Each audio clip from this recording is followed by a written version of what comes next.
Hi, I'm Jen, and I'm the children's librarian at the St. John's Library. And today I am going to be reading you the first chapter of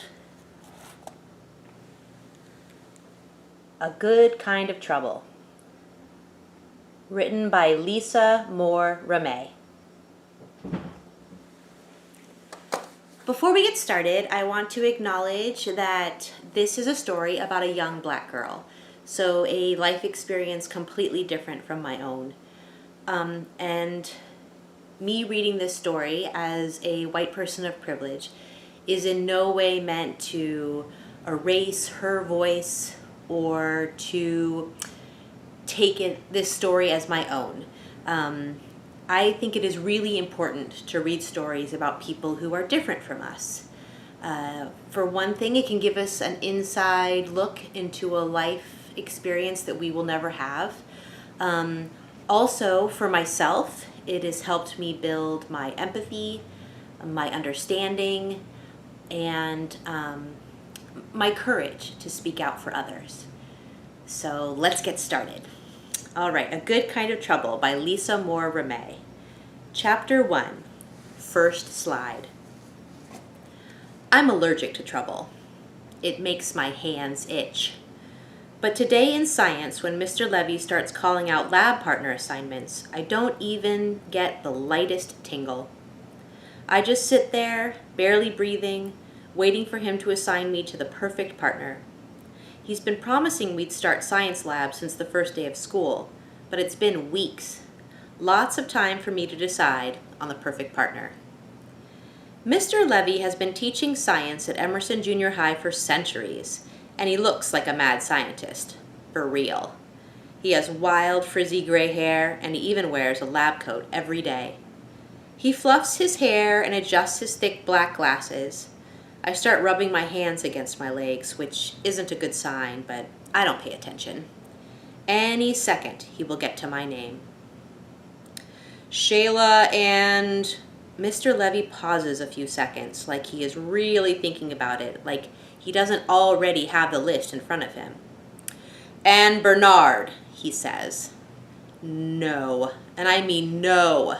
This is the opposite of perfect. I sneak a peek behind me. Bernard sits in the back, slouching low in his seat.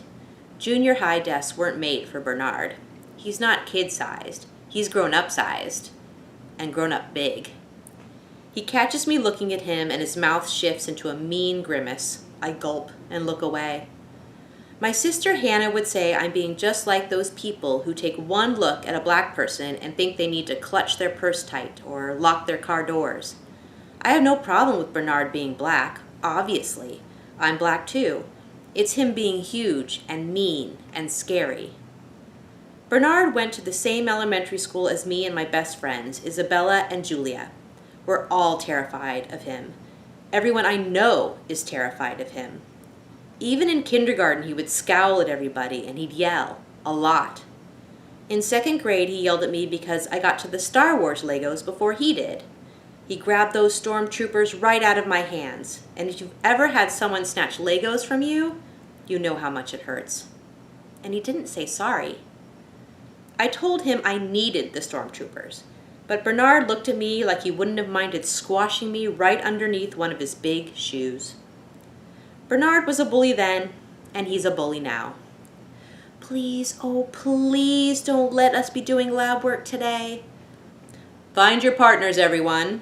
Mr. Levy claps his hands together. I just bet partnering me with Bernard is some devious experiment. What happens if we mix trouble-hating girl with bully boy?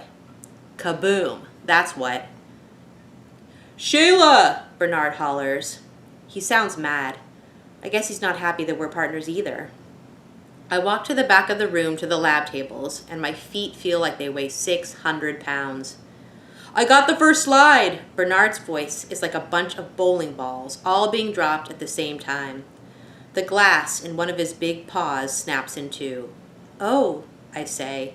He could probably snap one of my fingers just like that. Bernard shakes his hand and starts sucking a finger. I'm sure that is a bad idea.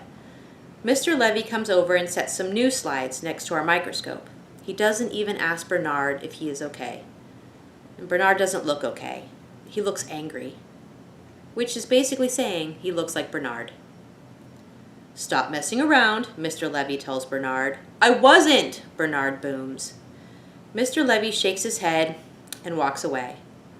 After that, Bernard won't even look in the microscope. He shoves the stack of slides at me like it's my fault he broke the first one.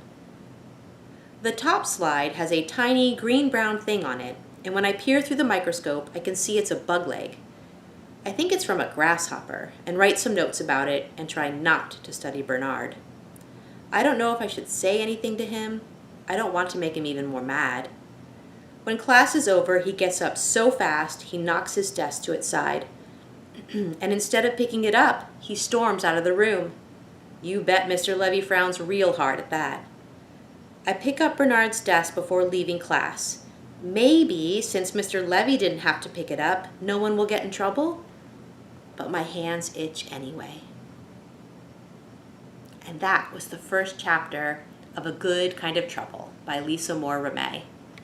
If you want to pick up a copy yourself and finish it, you can put it on hold at the library, or you can go into Libby, that's Libby, our app that does all of our ebooks and audiobooks, and you can check it out there. And if you do an ebook, they're always available, so you could check it out right now. Thanks so much for joining me, and happy reading, everyone. Bye-bye.